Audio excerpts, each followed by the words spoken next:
Assalomu alaykum aziz bizlar kuzatuvchilar. Mana bugun Jondor tumani Sho'rcha qishlog'ida Sohiba onamizning shukrona kunlarini yuqori kayfiyatda chiroyli qilib o'tkazish uchun tashrif buyurdik.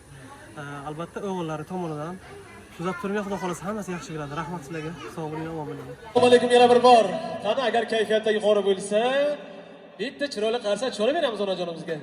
Marhamat, qani yaqinroq kelamiz. Osmon to'la yulduz bo'lsa ham oyna o'rni boshqacha. Dunyo to'la odam bo'lsa ham ota-onam o'rni boshqacha. Muhabbatdan so'z ochsangiz, onadan boshlang. Chunki onasini sevmaydigan yigitning muhabbati yolg'on bo'ladi. Onajon, siz aytib bo'lmas, ta'riflab bo'lmas muhabbatsiz. Sizning mehringiz oqib turgan daryoga o'xshaydi. Hech qachon kamaymaydigan, hech qachon tugamaydigan mehr. Onajon, sizni nega yaxshi ko'ramiz? Chunki go'zallar ichra xushro'yimizsiz. Ey oy, seni nega yaxshi ko'raman? Chunki sen ham onamga o'xshaysan-da. Yakkay yolg'iz vatanxo'san. Insonlarning barchasi, hammasi oddiy suv. Siz qalbim malhamisiz. Zamzamimsiz onajon, shukrona kunlaringiz muborak bo'lsin.